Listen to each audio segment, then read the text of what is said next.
জানিয়ে দিব এই মুহূর্তে আমাদের হাতে এসেছে বাংলাদেশের গুরুত্বপূর্ণ আপডেট সংবাদের শিরোনাম। শুরুতেই থাকছে নির্বাচনে এককভাবে অংশ নেবে জাপান, মনোনয়ন বিক্রি শুরু। এবারে জানিয়ে দিব বাংলাদেশের হাই কমিশনারকে ভারতের পররাষ্ট্র মন্ত্রণালয়ের তলব। আরও থাকছে গোবিন্দগঞ্জে গ্রামীণ ব্যাংকের সামনে থেকে 4 ককটেল সদৃশ্য বস্তু উদ্ধার। এদিকে হাদির মৃত্যুর সংবাদ সত্য নয় জানালো ইনকিলাব মঞ্চ। আরও জানাবো চাঁপাইনবাবগঞ্জে নিষিদ্ধ ছাত্রলীগের সাবেক সভাপতি গ্রেপ্তার।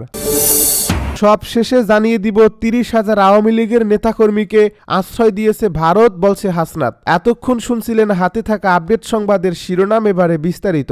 তবে তার আগে অনুরোধ রইল ভিডিওটিতে একটি লাইক এবং কমেন্ট করে জানিয়ে দিন ভিডিও সম্পর্কে আপনার মূল্যবান মতামত। আরও জানিয়ে দিন ভিডিওটি কোথা থেকে দেখছেন বা কোন জেলা থেকে দেখছেন।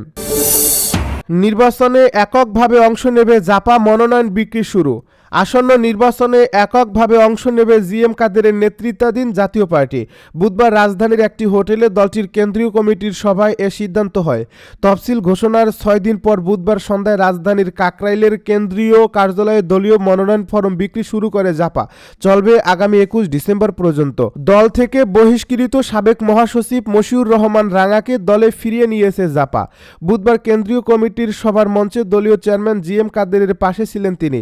2001 সালের নির্বাচনে রংপুর 6 আসনে শেখ হাসিনাকে হারিয়ে চমক দেখানো নূর মোহাম্মদ মণ্ডলকে দলে ফিরিয়ে নিয়েছে জাপা। তিনি 2008 সালে বিএনপিতে যোগ দিয়েছিলেন, পরে যোগ দেন আওয়ামী লীগে। নৌকা প্রতীকে উপজেলা চেয়ারম্যানও নির্বাচিত হন রংপুর 6 আসনের তৎকালীন এমপি এবং আওয়ামী লীগের স্পিকার ডক্টর শিরিন শারমিনের অনুসারী হিসেবে পরিচিত নূর মণ্ডল। জাপা সূত্র জানিয়েছে দল ছুট অন্যান্য নেতাদেরও ফেরানোর চেষ্টা চলছে। ঘোষিত তফসিল অনুযায়ী আগামী 12 ফেব্রুয়ারি হবে সংসদ নির্বাচন। 29 নভেম্বরের মধ্যে মনোনয়নপত্র দাখিল করতে হবে প্রার্থীদের। গত 4 নির্বাচনে আওয়ামী লীগের সঙ্গে সমঝোতা করে অংশ নিয়ে ফ্যাসিবাদের দোসর তকমা পাওয়া জাপা নির্বাচন দাবি করলেও দলটি গত কয়েক মাস ধরে অভিযোগ করছে লেভেল প্লেইং নেই, নির্বাচনে অংশগ্রহণ নিশ্চিত নয়। 2014 সালের 5 জানুয়ারির বিএনপিবিহীন একতরফা নির্বাচনে অংশ নিয়ে জাপা 34 আসন পেয়ে প্রধান বিরোধী দল হয়েছিল, যোগ দেয় সরকারেও। রাতের ভোট খ্যাত 2018 সালের নির্বাচনে দলটিকে 26 আসন ছাড়ে আওয়ামী লীগ। অভাবনীয় ফল করে 22 আসন পেয়ে ফের বিরোধী দল হয় জাপা।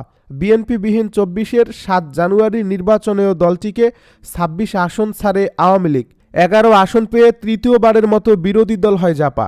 আওয়ামী লীগের 15 বছরের শাসনামলে সরকারের সুরে কথা বলে গৃহপালিত বিরোধী দলের তকমা পাওয়া জাতীয় পার্টি জুলাই গণ অভ্যুত্থানের পর চাপে পড়েছে। অভ্যুত্থানের ছাত্র নেতৃত্ব দলটিকে ফ্যাসিবাদের দোষর আখ্যা দেওয়ার পর সরকার নির্বাচন কমিশন, সংস্কার কমিশনগুলো বৈঠক ডাকছে না দলটিকে। একাধিকবার জাপা কার্যালয়ে হামলাও হয়েছে। এ পরিস্থিতিতে বুধবার কেন্দ্রীয় কমিটির সভাও হয় অনেক গোপনে। সংবাদ মাধ্যমকে আগাম জানানো হয়নি, ডাকা হয়নি কমিটির অধিকাংশ সদস্যকে। জাপা মহাসচিব ব্যারিস্টার শামীম হায়দার পাটোয়ারি সমকালকে বলেছেন নির্দিষ্ট কিছু নেতাকে ডাকা হয়েছিল এ বৈঠকে। বাংলাদেশের হাই কমিশনারকে ভারতের পররাষ্ট্র মন্ত্রণালয় তলব।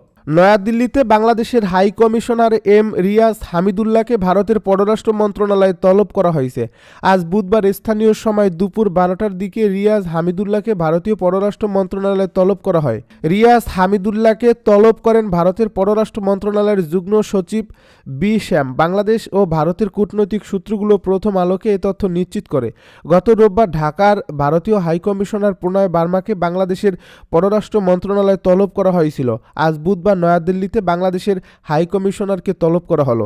এদিকে আজ এই চলমান নিরাপত্তা পরিস্থিতির বিষয়টি বিবেচনায় বেলা 2টা থেকে রাজধানীর যমুনা ফিউচার পার্কে অবস্থিত ভারতীয় ভিসা আবেদন কেন্দ্র বন্ধ রাখার সিদ্ধান্ত নেওয়ার কথা জানানো হয়।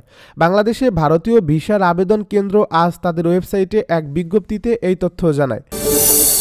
গোবিন্দগঞ্জে গ্রামীণ ব্যাংকের সামনে থেকে 4 ককটেল সদৃশ্য বস্তু উদ্ধার।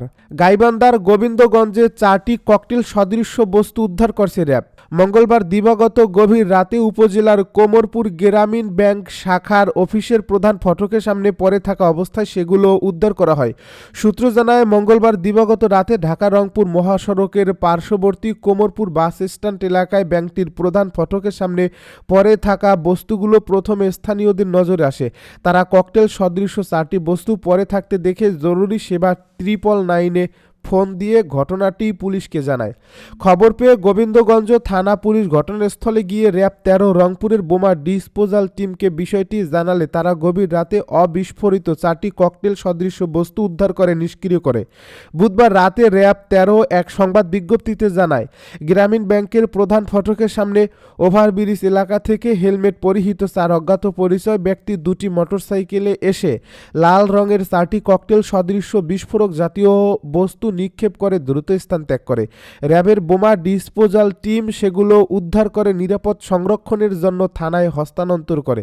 গোবিন্দগঞ্জ থানার ভারপ্রাপ্ত কর্মকর্তা মোজাম্মেল হক বিষয়টি নিশ্চিত করে বলেন, 4টি ককটেল বোমা সদৃশ্য বস্তু পড়ে থাকার খবর পেয়ে র্যাবের সহায়তায় সেগুলো উদ্ধার করে নিষ্ক্রিয় করা হয়েছে। ককটেলগুলো কিভাবে কারা নিয়ে এসেছে সে বিষয়ে তদন্ত করা হচ্ছে। বোম ডিসপোজাল টিম প্রাথমিক পরীক্ষা নিরীক্ষা শেষে নিশ্চিত করেছে, বোম ককটেলের মতো হলেও তাৎক্ষণিকভাবে বিস্ফোরণের সম্ভাবনা নেই।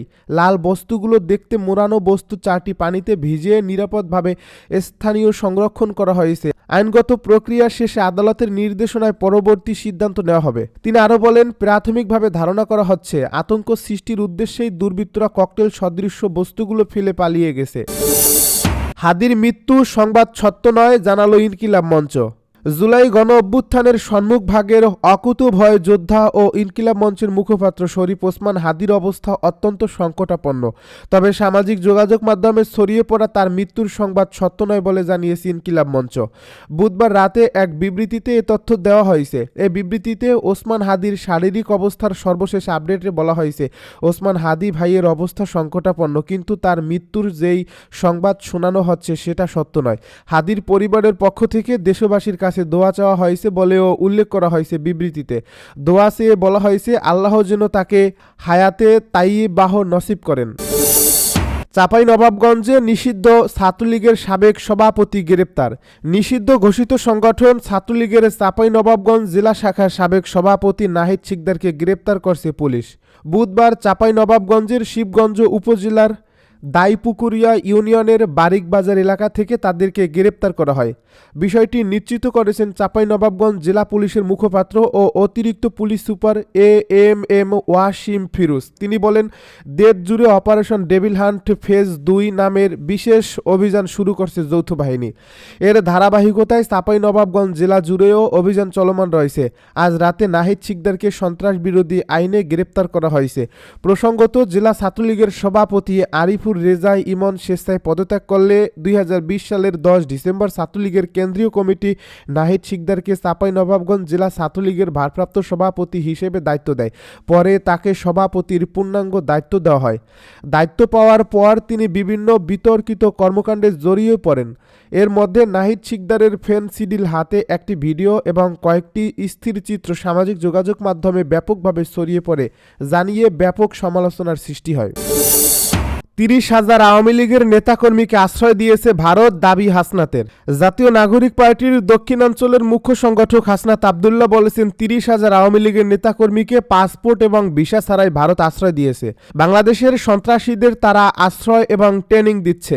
সেখানে বসে আওয়ামী লীগের সন্ত্রাসীরা দেশ বিরোধী ষড়যন্ত্র করছে। খুনি হাসিনাকে আশ্রয় প্রশ্রয় দেওয়ার কারণে ভারতের হাই কমিশনারকে বাংলাদেশ থেকে বের করে দেওয়া দরকার ছিল। তিনি বলেন, যারা আমার দেশের ফ্যাসিস্ট এবং সন্ত্রাসীদের আশ্রয় দিচ্ছে তাদের সঙ্গে সম্পর্ক রাখার ঠেকা আমাদের নেই। বুধবার সন্ধ্যায় কুমিল্লার দেবিদ্বার উপজেলার এলাহাবাদ এলাকায় উঠান বৈঠকে হাসনাত আবদুল্লাহ এসব কথা বলেন। তিনি বলেন, ভারতের সঙ্গে সম্পর্ক হবে ন্যায্যতার ভিত্তিতে। ভারতের উদ্দেশ্যে তিনি বলেন, আপনারাও আমাদের সন্ত্রাসীদের আশ্রয় দেবেন না, আমরাও আপনাদের কোনো অপরাধীকে এদেশে আশ্রয় দিব না। আপনারা যদি আমাদের সার্বভৌমত্বকে সম্মান করেন, আমরাও আপনাদের সার্বভৌমত্বকে সম্মান করব। আপনারা যদি সীমান্তে আমাদের দেখা মাত্রই গুলি করেন, তাহলে আমরা তো আপনাদের সালাম দেওয়ার নীতিতে থাকবো না। আপনারা যদি আমাদের গুলি করেন, তাহলে আমরা যদি গুলি নাও করতে পারি, তাহলে ঢিল মেরে হলেও প্রতিবাদ করব। তিনি আরো বলেন, টেলিভিশন সিনেমার মাধ্যমে আমাদের দেশে ভারতীয় কালচার ঢুকানো হয়েছে। আমাদের আত্মনির্ভরশীল হতে হবে। লড়াই এই তরুণ প্রজন্মকেই করতে হবে। আমাদের আগের প্রজন্ম লড়াই করবে না, তারা গোপনে যোগাযোগ রাখে, ওপেনে রাখে না।